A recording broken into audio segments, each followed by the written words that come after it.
Buenas noches. Hoy vamos a hablar del cerebro. Nada más y nada menos. ¿Y qué es el cerebro?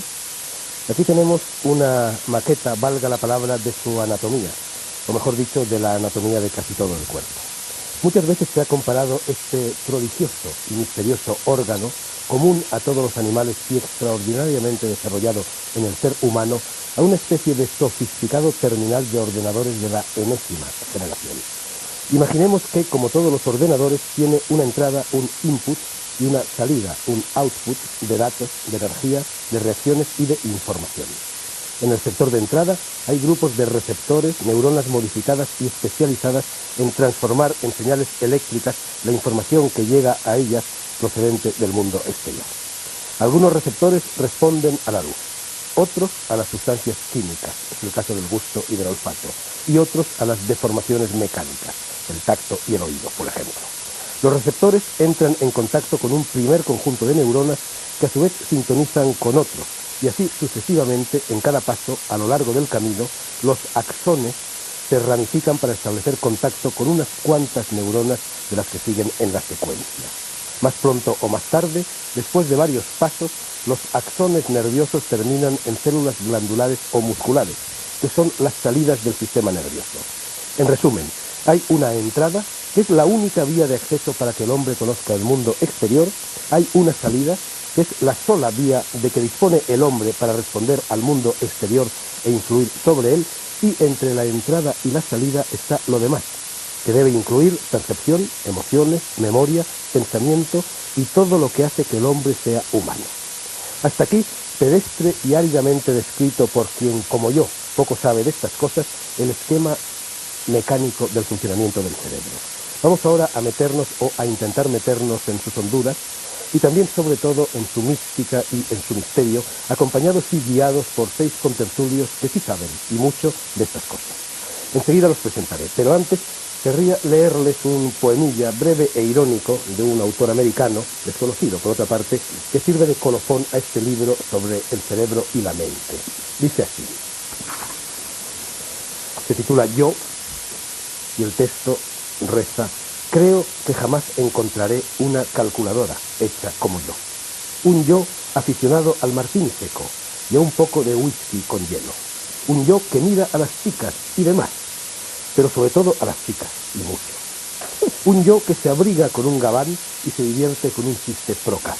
Un yo que lleva el compás con el pie y sonríe siempre que el jazz suena. Hacen computadoras a precio fijo, pero solo las mamaitas fabrican un yo.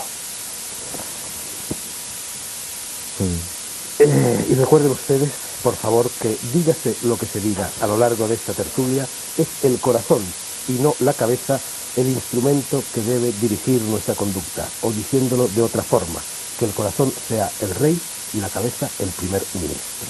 Y ahora los contertulios. El primero, a mi izquierda, es el profesor Rodríguez Delgado, tercera vez que acude a este programa, malagueño de Ronda, catedrático de Fisiología durante más de 22 años en la Universidad de Yale, autor de un libro de mucho éxito, La felicidad, y actualmente director del Centro de Estudios Neurobiológicos y jefe de investigación de los laboratorios Pharma en Madrid. Profesor Rodríguez Delgado, la clave de la felicidad está en el cerebro.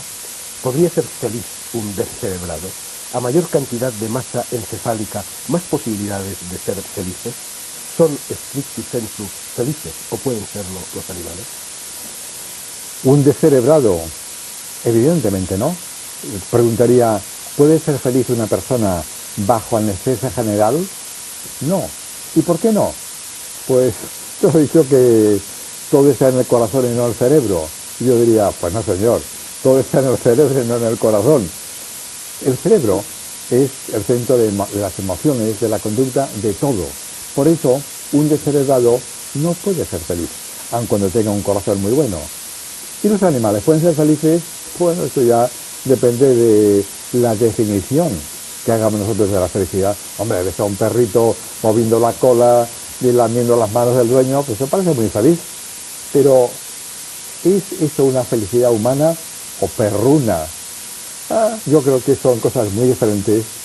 Y la felicidad, a mi juicio, es algo típicamente humano, típicamente cerebral, y que exige un cerebro bien formado y tú preguntabas, ¿está en relación con la masa encefálica?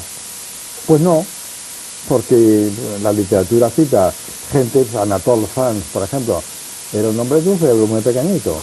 En cambio, otros eran cerebros enormes.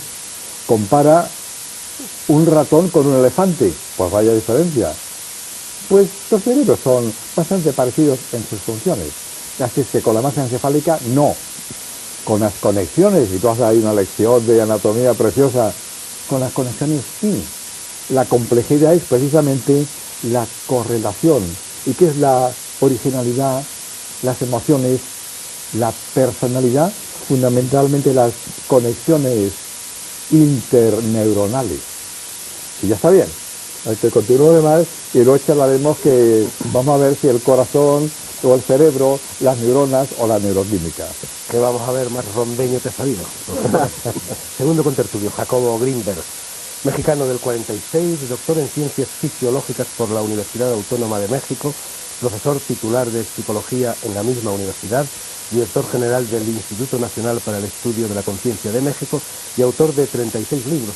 Casi deberíamos decir 37 porque está a punto de aparecer, tenemos allí la portada, Pachita, un libro sobre el chamanismo mexicano.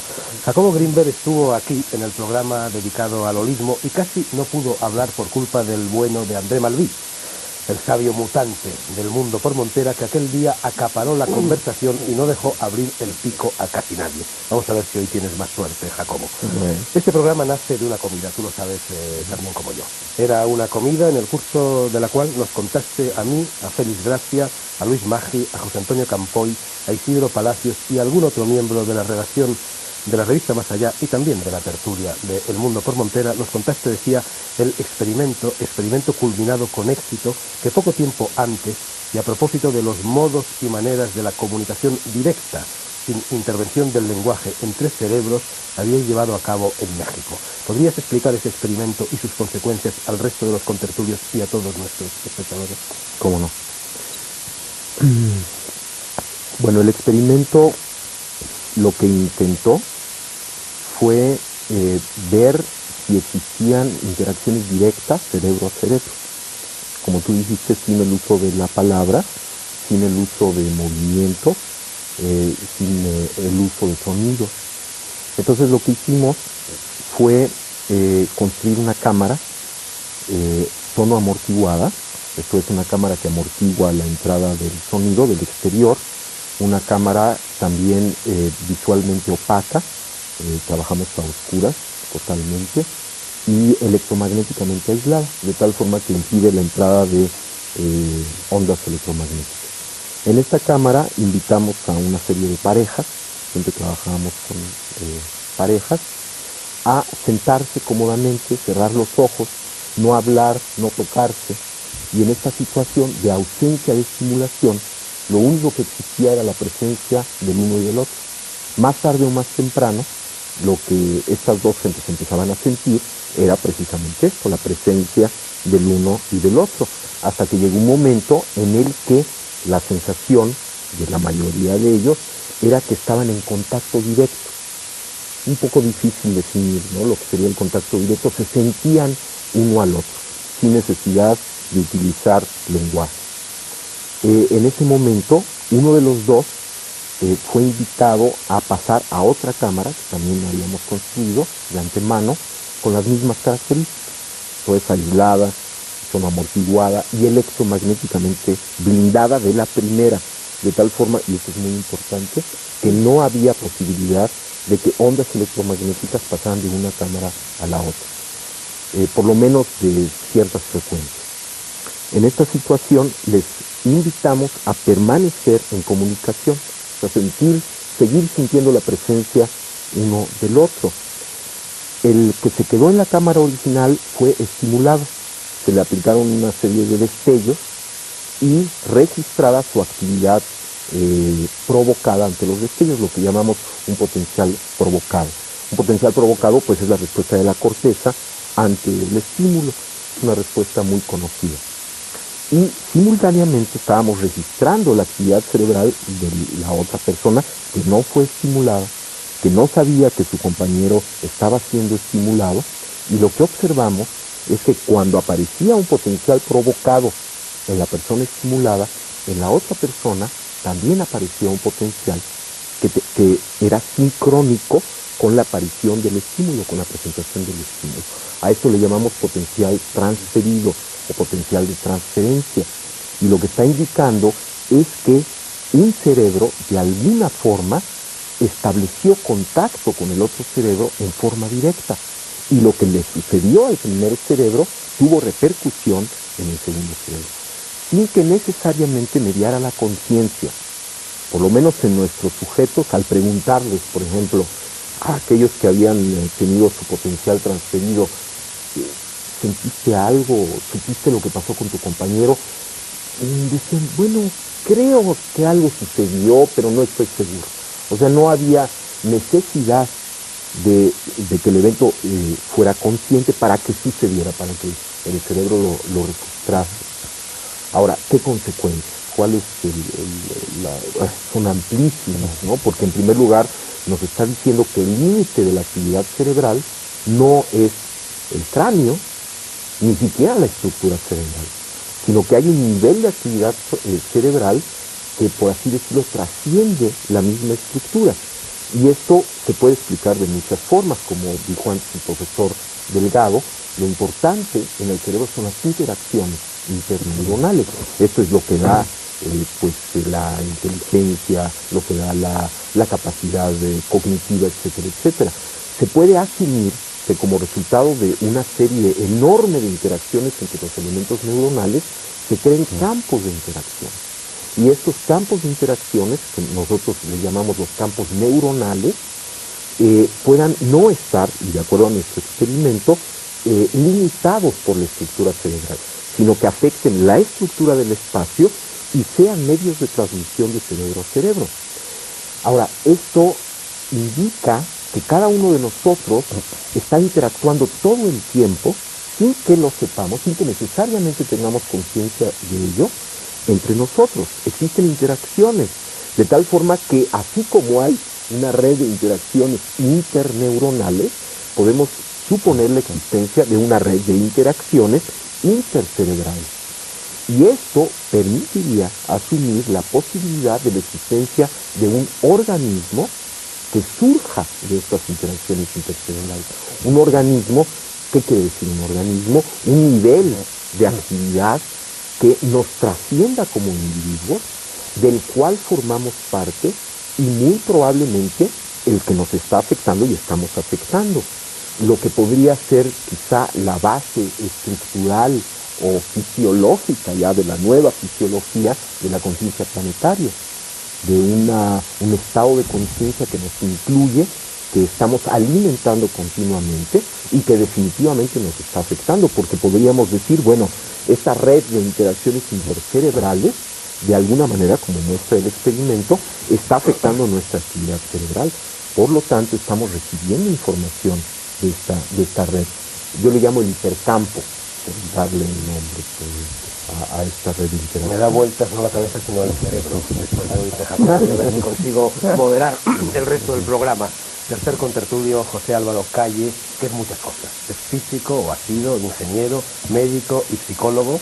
Ejerció la enseñanza en las facultades de Ciencias y de Medicina de la Universidad Complutense y actualmente trabaja en un centro médico especializado en patología de la comunicación y es consejero de una empresa privada dedicada a la investigación y explotación de la inteligencia artificial. José Álvaro, ¿en qué medida el impacto de un hecho en un individuo puede modificar drásticamente su personalidad sin que su cerebro sufra ninguna modificación fisiológica? Bien.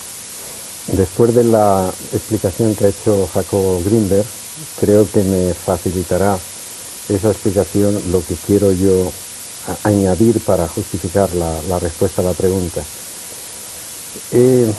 Debemos hablar efectivamente de actividad cerebral y actividad mental, no de una manera dualista, tampoco yo diría de una manera casi unívoca, pero en todo caso de una manera desconocida. En lo que no cabe duda es que hay una interacción mente-cerebro que ya nadie discute. Hay una actividad química en el cerebro hay una actividad electromagnética y hay una actividad, que es la actividad mental, que naturalmente hay que tener muy en cuenta y que es la que, en definitiva, en muchas ocasiones, puede justificar lo que decía Jacobo Grinberg, no entendiéndola como una entidad, como un ente separado, sino como una realidad más. Entonces, ¿puede un hecho importante variar la personalidad?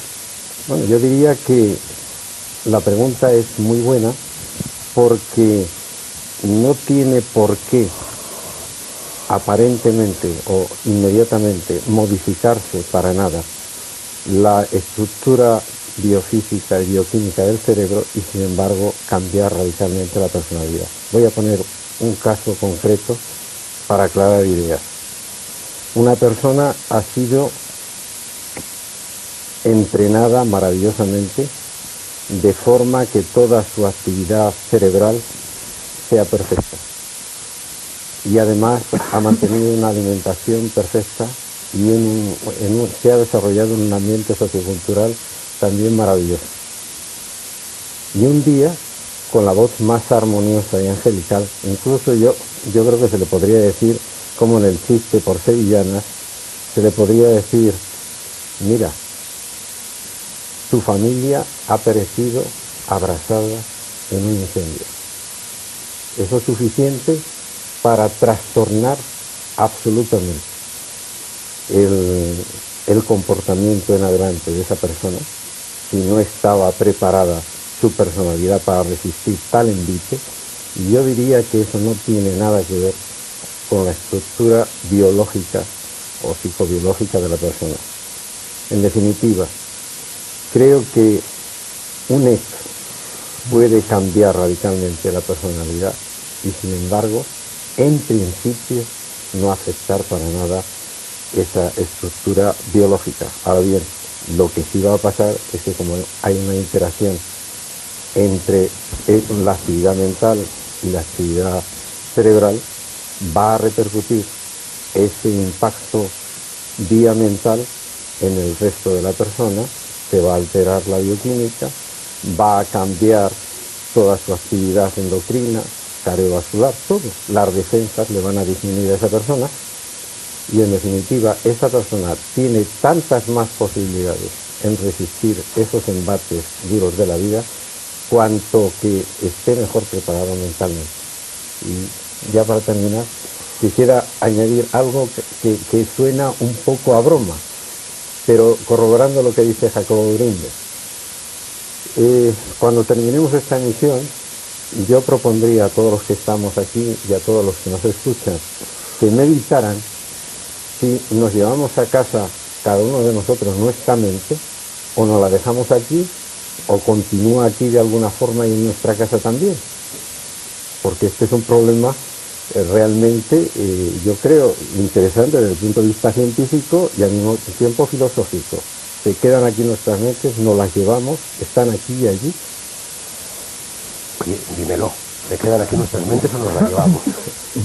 Yo diría, hablando con toda brevedad, que se queda aquí y se queda allí, o sea, realmente que permanece en todos los sitios.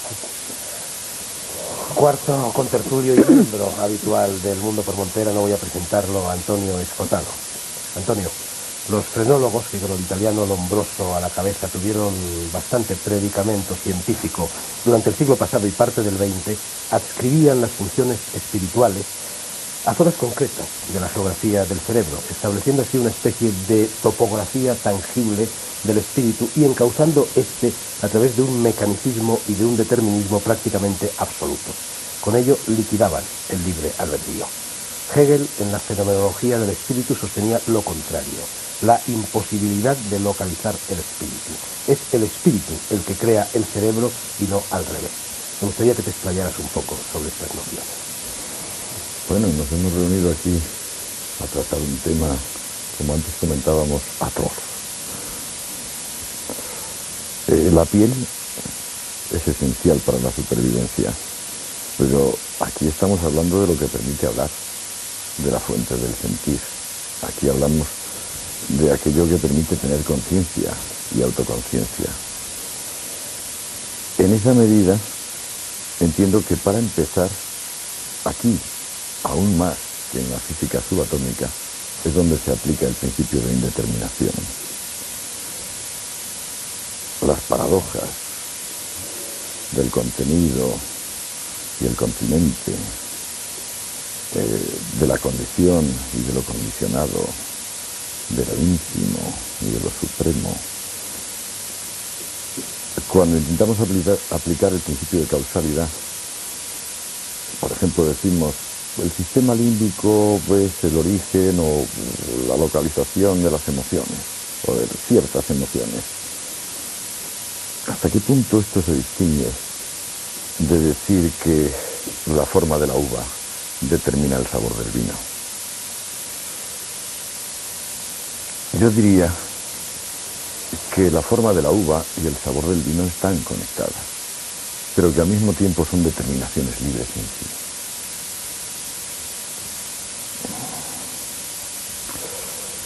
Esto es extremadamente complejo. A mi juicio, la investigación que se permite tomar como objeto el cerebro, comprendiendo el cerebro como un órgano de extraordinaria complejidad, es el momento en el cual aquello que habla y siente, el espíritu, busca una imagen exterior para sí mismo. En el momento en que busca una imagen exterior para sí mismo, no tiene más remedio que plantearse como cosa, es decir, como elemento fijo, como medio, y en esa misma medida como órgano, porque eso es lo que significa órgano, instrumento.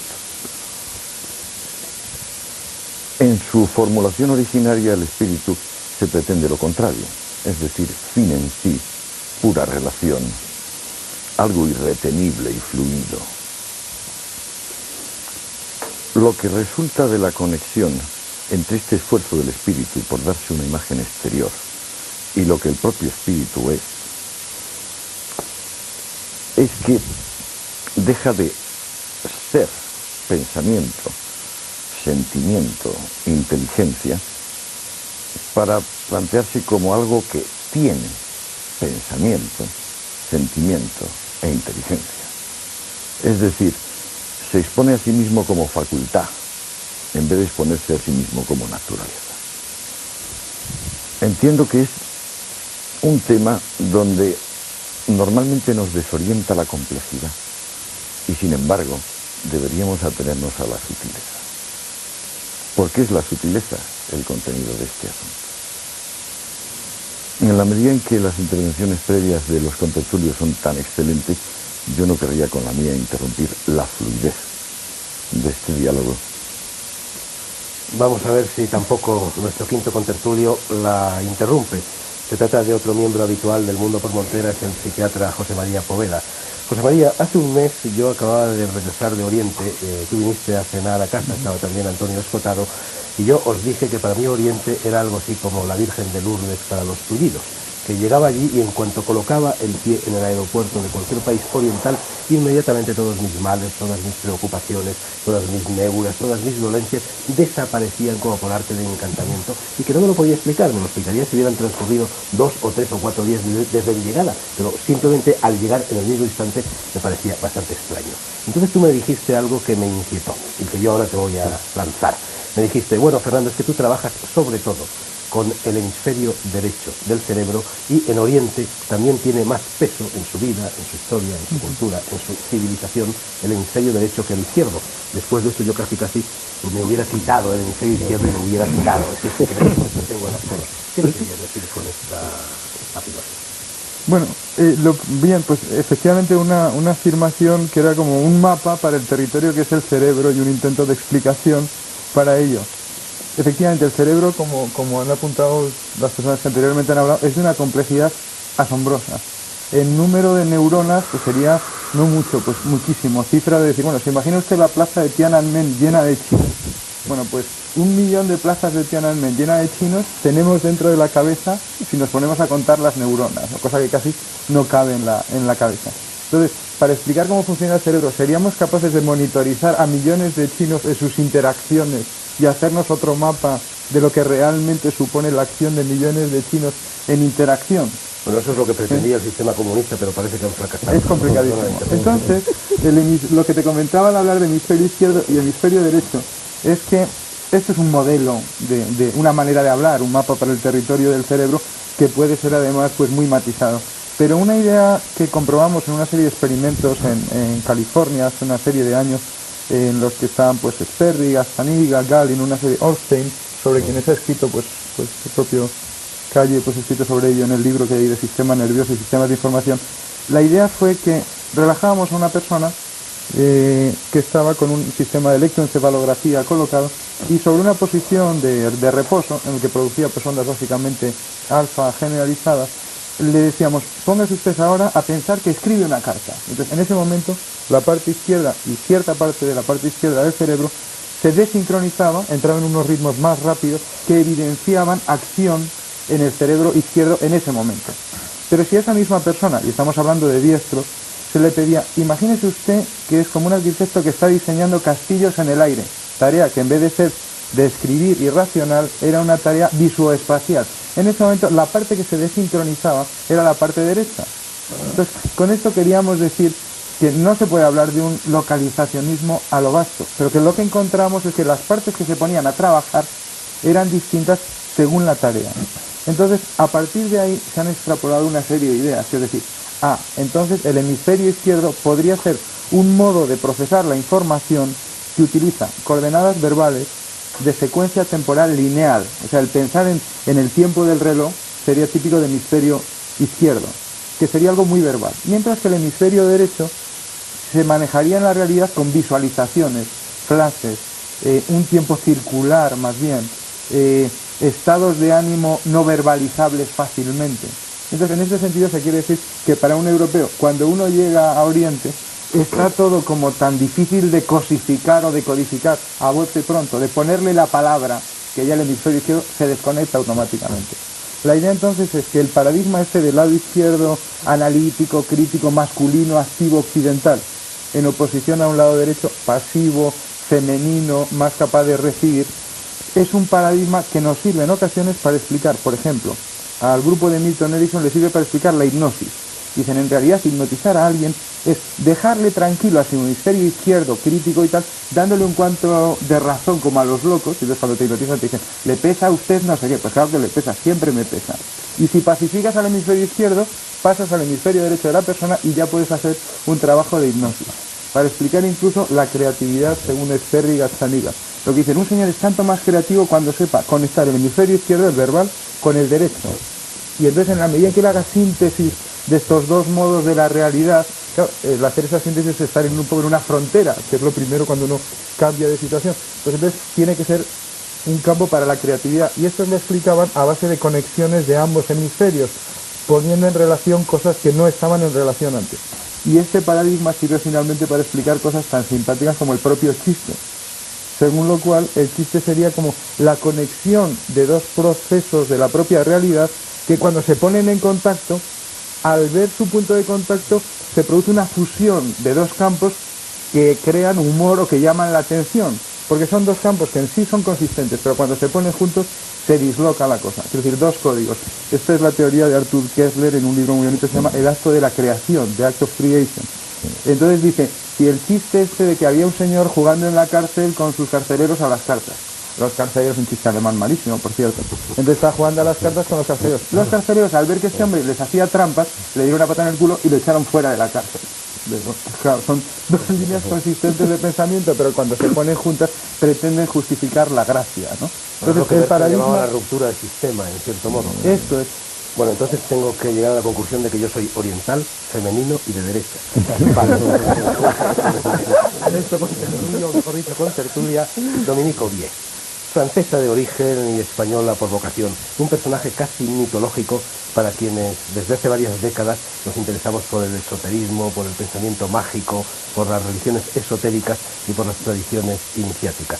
Es imposible comprimir la vida y la obra de Dominique en unos instantes de presentación del Mundo por Montera, Dominique ha hecho de todo en la vida, ha escrito novelas, se ha interesado por la tauromaquia, intervino en la resistencia francesa, un buen día se instaló en España hace ya casi medio siglo, se instaló en el litoral almeriense, en el litoral de Mojácar, de Carbonera, de Agua Amarga, se dedicó allí a la promoción del turismo y se dedicó sobre todo, después de una lectura traumática del Quijote en 1951, a investigar en la estructura talmúdica y cabalística de la obra de Cervantes.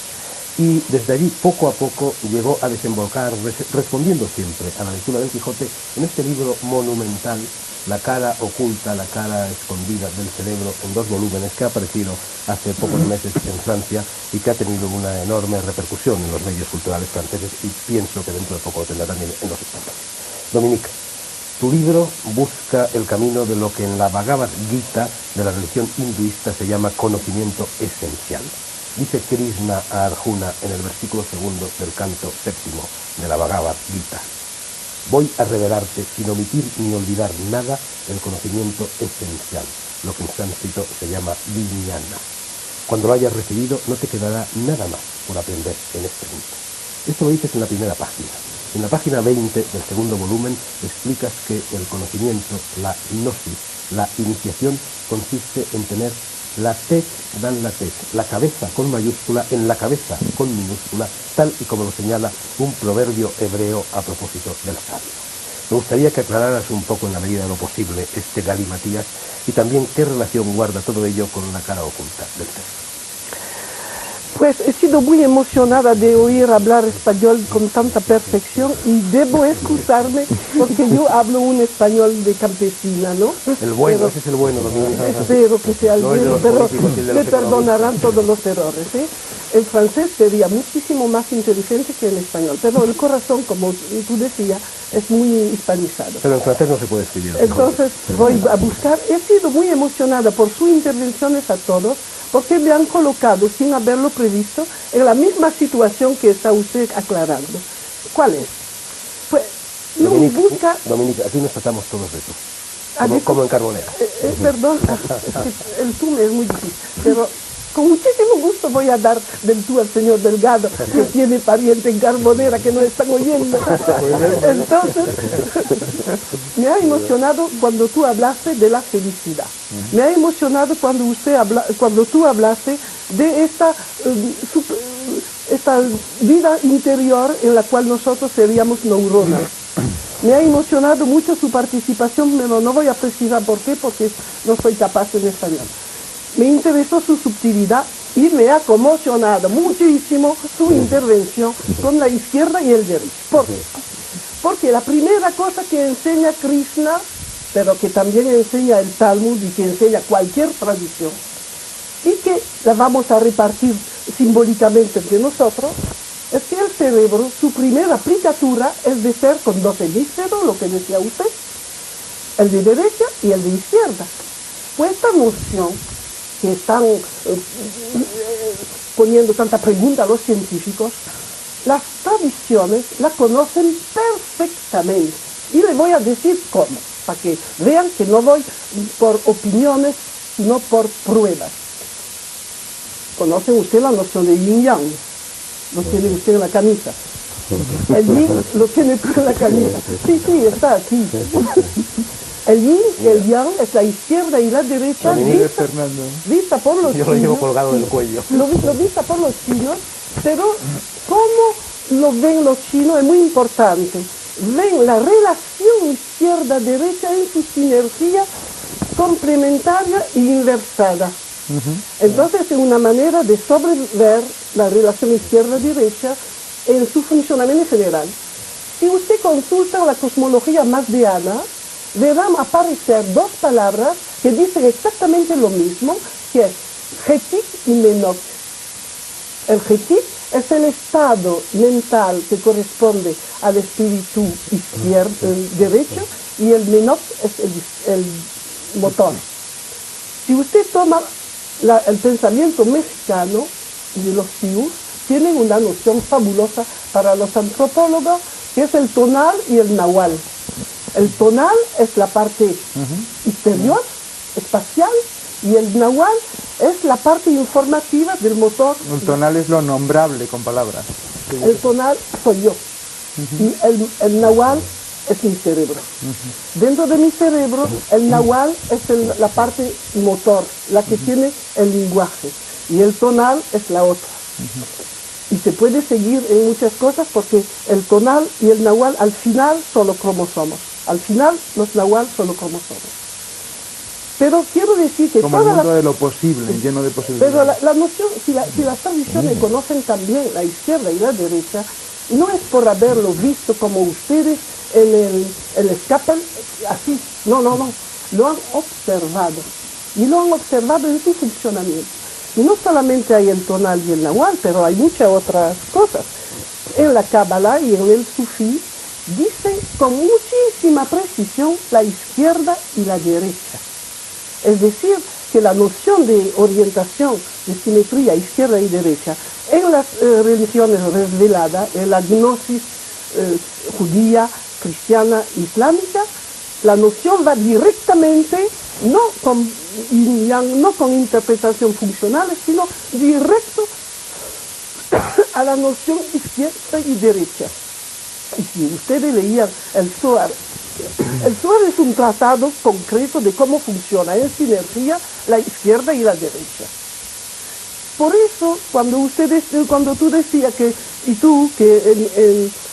en India se nota una sensibilidad especial, no es porque son más de izquierda o más de derecha en el cerebro, es porque dan toda facilidad a la sinergia y a la dirección, porque la dirección es muy importante, no se va del tonal al nahual, se va del nahual al tonal. Por eso las informaciones que son en el cerebro motor condicionan nuestra comprensión en el cerebro espacial, decimos.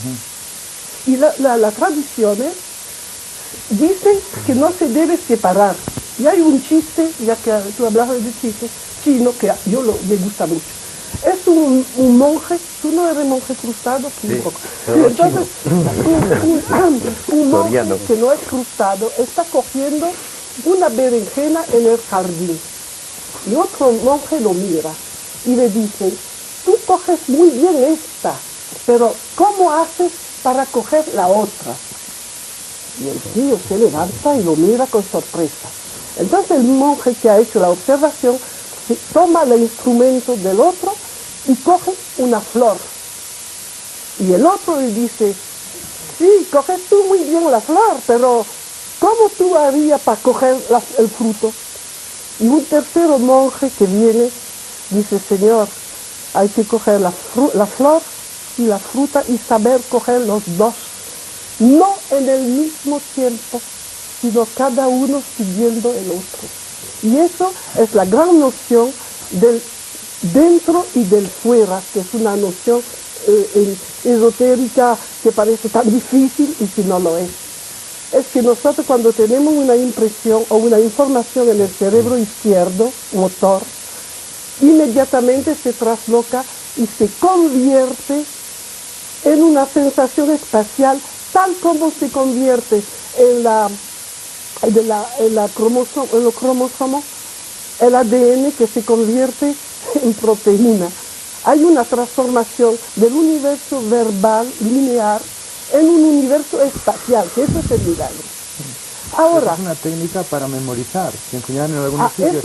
Si uno coge palabras del hemisferio izquierdo y las ve, les es más fácil luego recordarlas. Eso es verdad para los japoneses, pero no creo que sea verdad, por ejemplo, por los hebraicos, para nosotros.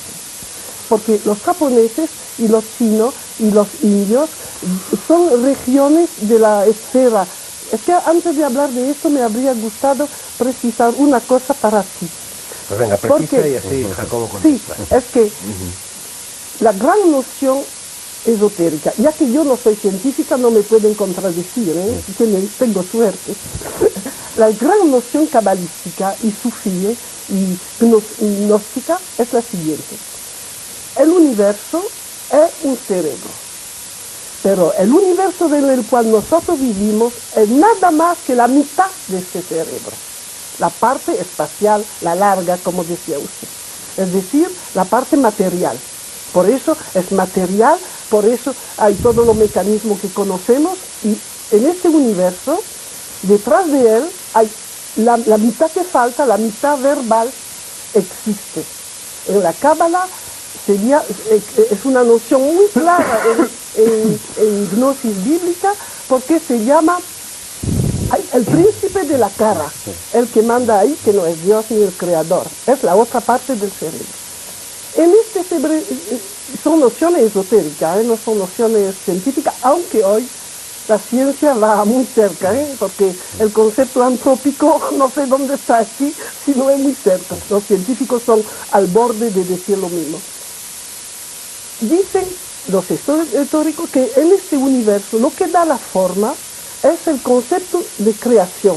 Y dentro de este universo todo es cerebro. Los ciclos son todos cerebros. Entonces la vida, la Tierra es un cerebro. Y la vida es un cerebro, pero cuidado, de la vida vemos nada más que una parte. La parte visible, el hemisferio espacial, y el otro no lo vemos, pero es el que comunica. Entonces, don Juan, por ejemplo, dice, la otra vida me vienen a mirar, te vienen a mirar. Claro, porque hay muchas formas de vida que son formas de conciencia que existen en el universo y que participen a la vida, y nosotros la podemos seguir, vivir. Entonces, el concepto iniciático es interesante hoy por esta razón, que viene a dar todo lo que prometía la Bhagavad Gita, no una ciencia objetiva, sino una manera global de pensar la ciencia y de integrarla a una síntesis prefabricada, porque hoy si poníamos los científicos con la obligación de hacer su síntesis, se darían muchos dolores de cabeza y creo que nadie lo puede hacer. Porque yo he hecho un estudio, que lo hablo en mi libro, de todas las tentativas oficiales del mundo desde 1950, que son 40 años ya, para buscar la síntesis, y no hay manera. No hay manera, porque la síntesis no es necesario hacerla, preexiste y está confiada a todas las tradiciones. Y lo que a mí me emociona, y eso lo quiero decir porque soy cabezona, es que es formidable de ver la ciencia y todas las religiones, todos los mitos, todas las tribus, la más mínima tribu de India o de África, saber lo mismo, a condición de saber de qué hablamos. Si hablamos del cerebro como organización, donde la función se impone en la estructura, encontramos que en el mundo no hay que pelear, el mundo entero, en muchos idiomas, en muchas formas de cultura, en muchas expresiones rituales, simbólicas, objetivas, dice lo mismo. Pero hay que buscar los puntos en los cuales esta opinión se hace. Por ejemplo, hablándote a ti de la vida, te he dado un punto de unión. Pero por la felicidad del señor Delgado, se podría decir la misma cosa.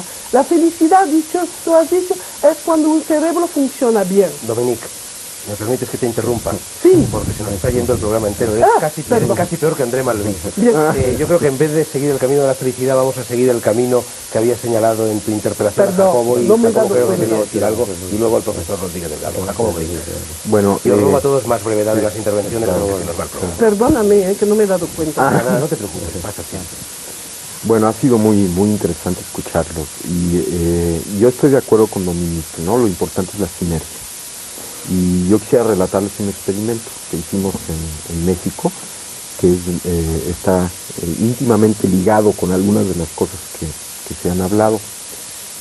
Durante varios años estuvimos registrando la actividad del hemisferio derecho y del hemisferio izquierdo, y lo que hicimos fue un programa con una computadora, un ordenador, en donde la computadora recibía la información de ambos hemisferios, la comparaba entre sí, y dependiendo del resultado de la comparación, daba una serie de señales a los sujetos. Por ejemplo, si las formas de onda de los dos hemisferios eran muy parecidas, la computadora daba un tono muy grave, un sonido grave. Si las formas empezaban a ser diferentes, las formas electroencefalográficas, daba un sonido agudo, de tal forma que el sujeto podía conocer, a través de un sistema de retroalimentación sonoro, el estado de su unificación interhemisférica y además aprender a modificar las relaciones interhemisféricas. Podía, por ejemplo, decidir incrementar la correlación interhemisférica yéndose hacia los sonidos graves o decidir incrementar la diferencia, la lateralización yéndose hacia los sonidos agudos. Esto lo repetimos en más de 30 sujetos durante 3 o 4 años porque lo que queríamos saber es cuál era la experiencia de la unificación, o sea, qué es lo que sucedía con la psicología del sujeto cuando sus dos hemisferios empezaban a trabajar en forma correlativa.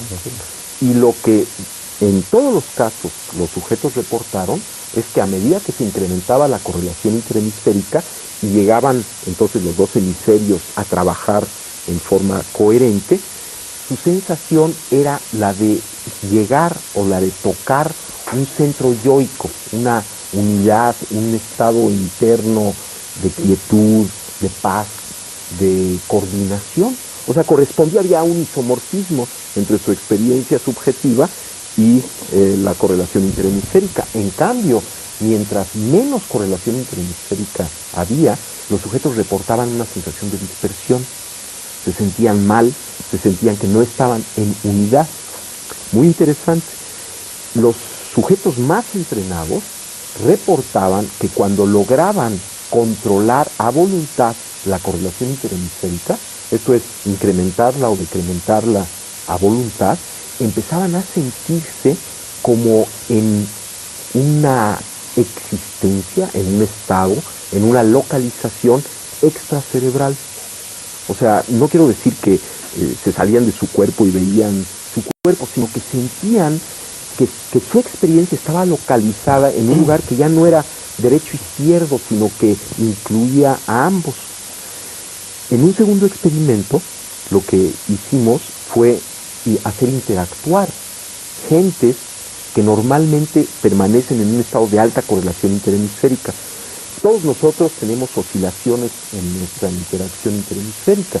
No hay, a menos que seamos meditadores veteranos, un estado de continuidad en la correlación interhemisférica. Oscilamos a veces, hay más correlación, a veces hay menos correlación. Tenemos patrones de correlación interhemisférica que seguramente están asociados con nuestros estados de identidad o no identidad, de unificación o no unificación. Entonces, lo que hicimos fue hacer interactuar sujetos que estaban en diferentes niveles de correlación.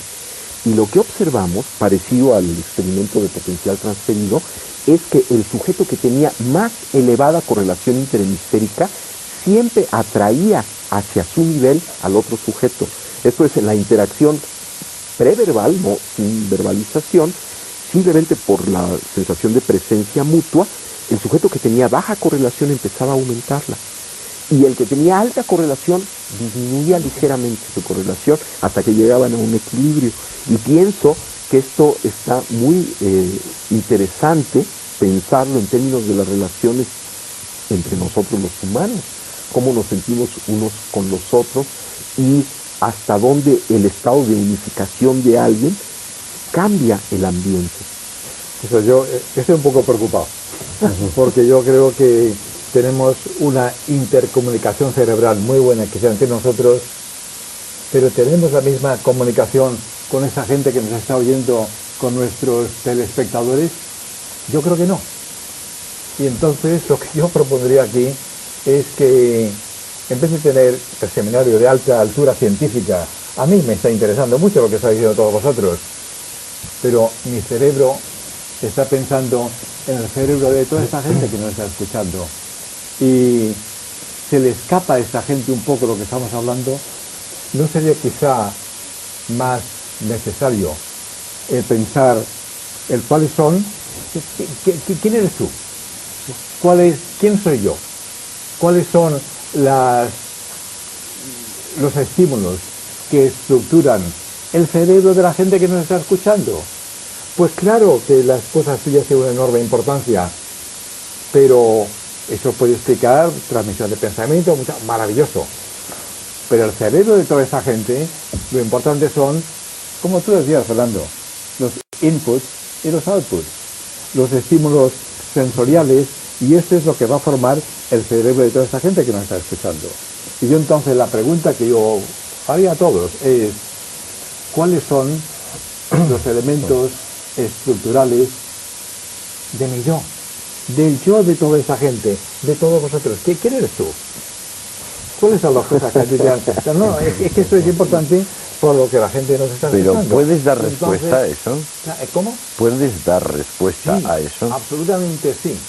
Porque el cerebro se estructura, como decía Fernando, por los estímulos sensoriales que nos llegan de fuera. Y esto, un poquito en contra de lo que decía Calle, modifica la estructura anatómica, neuronal y neuroquímica de nuestro propio cerebro. Así es que a esta gente que nos escucha podríamos darle dos consejos. Uno, que alguno de vosotros habéis dicho, medita, piensa sobre ti mismo, el nocete ipsum. No es suficiente. Tienes que saber quién eres tú y qué clase de ser humano tú quieres ser. Y este es el consejo práctico para toda esta gente, y es que, iba a decir en las manos, no, en el cerebro. Cada uno de nosotros tenemos la posibilidad de estructurar nuestra personalidad con una visión hacia el futuro. Los inputs y luego los outputs, de adentro y de fuera. Y esto estructura nuestro cerebro, y esto permite que esta gente que nos está escuchando, que cambie, si ellos quieren, sus propias concepciones religiosas, políticas, mentales, de actuación, etc. O sea, y ya con esto acabo, medita y actúa. Y estos son estructuras cerebrales que te permiten modificar tu propia personalidad. Niño o niña, modifícala, medita y actúa. José María Poveda ha sido el primero en levantar el dedo. Sí, que esto de quién eres tú es una pregunta filosófica casi fundamental, pero la respuesta es problemático pensar que pueda ser verbal, que una respuesta verbal agote la respuesta a quién eres tú, y si decimos quién eres tú, cerebro, ¿qué sabemos de ti así un poco en plan mínimo, ¿no? Pues de entrada, por ejemplo, MacLean es una de las personas que han divulgado una noción también muy interesante, porque hemos dicho, derecho e izquierdo es una visión horizontal del cerebro, pero una visión de niveles del cerebro. La idea de MacLean era que cada uno de nuestros TUS incluye, y casi de manera doble, 3 sistemas de cerebro. Incluimos el cerebro y la memoria, si se quiere, y las maneras de ritualizar y de agredir de los reptiles. Nuestro cerebro incluye también, encima de ese cerebro, un segundo cerebro que asume el anterior, pero que actúa a veces en paralelo con él. Es el cerebro del mamífero, dice MacLean, y un tercer cerebro, que es el cerebro humano. El cerebro inicial, el de la serpiente, trabaja solo en el presente, dice él. Son actos como reflejos, como los de la médula espinal. Por eso, por ejemplo, los psicólogos que modifican la conducta no trabajan con serpientes, porque las serpientes no se pueden entrenar, prácticamente no tienen una memoria organizada bien. Los mamíferos ya tienen el pasado incorporado a su sistema de cerebro, organizan la información de manera más sofisticada, son capaces ya de rituales, de emociones, de otras historias. Y un tercer nivel ya es el nivel, digamos, cerebral, frontal, que incluye la capacidad del futuro. Entonces, cada uno de nosotros es varios TUS a la vez, y además independientes, y no siempre conscientes de los otros niveles. Sí y no, porque lo que hay que hacer precisamente es darte cuenta, las cosas de Paul MacLean son muy discutibles, pero bueno, darte cuenta de quién eres tú, y entonces esa conciencia, cambiarte tú, si tú quieres. Que tú quieres ser un reptil, pues hijo, pues sélo. Pero para eso tienes que meditar y decidir el propósito de vida. ¿Cuál es tu propósito de vida? ¿Para qué haces lo que haces? ¿Cuáles son tus emociones, tus pensamientos, sobre todo tus acciones, tus ideologías políticas, tus ideologías religiosas? ¿Estás ya determinado por tus 3 cerebros de una manera ya fatal? No. Y es lo que yo digo. Son posibilidades, grupos de posibilidades. Cambiar. Entonces, piensa un poquito quién eres y cambia si tú quieres cambiar. Eso es perfectamente posible, incluso sin la ayuda de neurocientíficos, neuropsicólogos, neuropsiquiatras. Tú puedes cambiar. Vamos a ver, ha pedido la palabra Escota el rastreador y luego José Álvaro Calle. Pues mira, sin duda a veces la gran densidad de información hace que en su expresión parezca simplismo. La idea de que el cerebro se puede explicar por una llegada de datos que se procesan y salen luego, a mí me parece conectada con una base científica que a su vez no estoy tan seguro de que dure, pero sí que ha sido importante en todo este tiempo, la idea de la caja negra. Investigamos un asunto suponiendo que es una caja negra y entonces según se entra y según se sale, así hemos entendido, por ejemplo, lo del reflejo condicionado. Así hemos llegado a entender cosas mucho más importantes como el principio de cómo se reproducen los guisantes en Mendel. Pero el cerebro no admite que se le trate como una caja negra, sino que pide que lleguemos, lo abramos y lo investiguemos. Cosa de extraordinaria complejidad. Cuando tú dices medita y piensa en tu cerebro. ¿Pero qué es tu cerebro? Tu cerebro no es más que la representación exterior del principio de la acción, que para empezar tiene bastante poco de tú y yo. O si no, no entendemos, porque el lenguaje, precisamente, por ejemplo, la palabra mesa, no es tu palabra ni mi palabra, es mesa. Es decir, la objetividad del pensamiento es al mismo tiempo su fluidez infinita, el hecho de que es irretenible y sobre todo el hecho de que no es edificante. El hecho de que no se puede plantear como un consejo a alguien. A mí no me ha gustado de lo que tú has dicho, quiero, perdóname que te diga con todo respeto, que llames a ti mismo, es decir, a un otro, la gente. Y mucho menos que esto se circunscriba a piensa o no piensa. En realidad, creo que si lo pensamos con una cierta objetividad, aquí estamos esta noche con estas luces, no veo ninguna razón para imaginar que meditamos más que los demás. Ni la más mínima. Bueno, es una cosa maravillosa del cerebro, es que nos permite estar en discordancia. Claro. Y lo que yo digo es que hoy día hay unos principios neurobiológicos que el cerebro es muy complejo, pues claro que sí, pero en esa complejidad hay cosas muy concretas, por ejemplo, la educación, y si tú no sabes neurobiología, tú vas a educar mal a tus niños y a tus alumnos. Neurobiología, educación. Pues estamos aviados, perdona. Para ser padre, neurobiología. Un poquito, bueno, no mucha, pero un neuroquímica. Hay que saber, para ser padres, hay que saber educación, ¿no? Hay que estar educados. Y si no, tú vas a maleducar a tus niños. Lo que yo digo... Mañana mismo me voy a la Biblioteca Nacional y me pollo toda la neurobiología. No, mucha neurología. Es que es muy poquita, es muy sencillita. Pero lo que quiero decir es que hay unos principios muy sencillitos que hay que saber aplicar. Y si no los aplicamos, es la catástrofe de la educación que tenemos en este país y en muchos otros países. Así es que hay una ciencia que es utilizable. ¿Que hay una complejidad? Pues claro que sí. Pero hay una ciencia que hay que saber utilizar. Y si no se sabe utilizar, pues las consecuencias le estamos viendo lo que pasa. Guerras, injusticia social, hambre, paro, 50.000 cosas. Así es que vamos a utilizar nuestra tecnología y nuestra ciencia mirando no al ayer, sino al mañana, con una proyección futurista de lo que tenemos que hacer hoy. Bueno, ese es el consejo que lo estoy dando a los que nos escuchan. Claro, pero como das el consejo en vez del contenido, estamos en el mismo problema de la diferencia entre si el espíritu es un hueso, como decía Lombroso, o no. Si os parece, vamos a ver lo que nos quiere decir José Álvaro Calle y luego A mí Dominico sí Díez, me y luego gustaría, José. pienso que es interesante que los que nos estén escuchando reciban una serie de mensajes que les sirvan de reflexión. Entonces, como gran reflexión, a mí me parece que los grandes interrogantes deben plantearse y dejarlos aquí. Por ejemplo, la ciencia más dura, la hardware de la ciencia, como es la física, es al mismo tiempo la más mágica.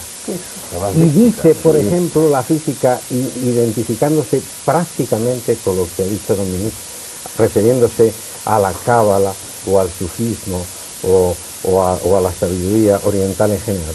La física más moderna de hoy día dice, en el principio, parece el Génesis, antes del Big Bang, ni el espacio ni el tiempo existían, no ha lugar. Después, la física moderna de hoy día, del año 89 y 90, dice, seguramente podríamos afirmar que si desapareciera la conciencia o consciencia de los seres inteligentes que pueblen el cosmos, seguramente desaparecerían las galaxias, los planetas, el cosmos entero. Dicho de otra forma, sigo con la física moderna, no estoy hablando, lo que pasa es que es una metafísica, suena a metafísica, pero en el sentido más profundo. Sigue la física diciendo, de tal forma que el cosmos posiblemente lo crean. Aquí tenemos los espiritualistas, los idealistas de Berkeley, los propios habitantes del cosmos. Y otra cosa, el espacio, el único latinajo que voy a utilizar es este, el espacio de Minkowski, es el espacio vacío, potencial, lleno de posibilidades. Aparentemente no hay nada, ni siquiera energía. Lo que pasa es que hay energías positivas y negativas compensadas. Y en ese estado la entropía, la perfección es máxima. Y tenemos el Ein Sof de la Cábala. Cuando se rompe eso, aparecen las energías negativas, aparecen las energías positivas, aparece la degradación del universo, la entropía va aumentando más y más, y hoy día quedan unos retazos del universo primigenio, las hipercuerdas. Esto no lo digo como erudición para que los oigan, sino para que se planteen que entonces la mente, ¿qué es? Pues la mente a lo mejor es una realidad que no obedece perfectamente a las estructuras de espacio y tiempo, por lo cual si no obedece a las estructuras de espacio y tiempo, no tenemos por qué empeñarnos en sacar longitudes de onda que entendamos o frecuencias o lo que sea. Claro. En el mismo ser humano hay unas diferencias brutales, como sabéis todos.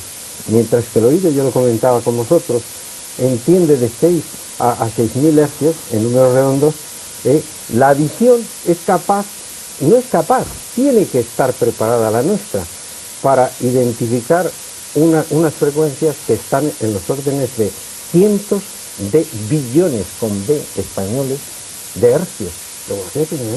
Entonces yo creo que al espectador sí le llamará la atención el que diga, bueno, pues como yo decía, la enciclopedia de la ignorancia es tremenda en toda la dinámica de la mente. Bueno, pues es un buen mensaje. Yo quería decir una cosa en relación con todo esto. En la época cuando la humanidad pensaba simbolismo, que son las religiones y la mitad de la gente, porque la gente, digo la gente, no sé si es la buena palabra, porque quiero decir mis semejantes, todo lo que tenía un cerebro, que sean instruidos o no lo sean, recibían de la fe ciertos conceptos y además su experiencia personal le traía a saber cosas muy profundas. Yo le voy a decir una. En Francia, en los campos de Saint-Ouen, hay un refrán de campesinos que dice: todo lo que pasa, repasa.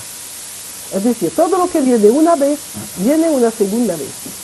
Bien. Ahora voy a llamar en mi cerebro mi memoria talmúdica. Pues mire, es una ley de la hermenéutica bíblica que todo lo que pasa, repasa. Por eso en la Biblia se dice no Moisés, se dice Moisés, o se llama Abraham. Y además en hebreo, cuando se lee, las palabras son repetidas. Pecado literario en Francia, pero buena ortografía en hebreo. ¿Por qué? Porque la lengua sagrada, como el hebreo y muchas otras, saben cosas profundas que lo sabían también los campesinos y lo sabe mi Juana en Carbonera, porque eso de pasar y repasar, vaya si lo sabe ella. Todos los gitanos de Carbonera lo saben. Lo saben por su experiencia íntima, porque han mirado su vida. Porque como esta gente no trabajaba mucho, pues pensaba bastante. Y tienen 15 millardos de neuronas, tanto como tú y yo. Y alguna vez lo utilizan mejor que tú y yo en ciertas cosas. Porque en muchos consejos que le dan mi criada Juana, tiene ella razón y no yo. Porque ve otra cosa. Pero para ver los mecanismos profundos de la vida, son capaces. Y todas las tradiciones han sido formadas por gente sencilla, que tenía observaciones, sin gran ciencia. Eso no quiere minimizar la ciencia, porque la ciencia viene a confirmarse. Por ejemplo, lo de pasar y repasar, que a mí lo he recibido muchas veces por el chino, porque en China también en la versificación, en nuestra misma versificación. Dominique, vamos a decir pasar y volver a pasar, porque repasar perdona. en español significa Mejor, pasar, perdona. Pasar y volver a pasar. Esa es la ignorancia mía, ¿sabes? Que hay. Pasar y volver a pasar. Toma usted el perfil de la zoología.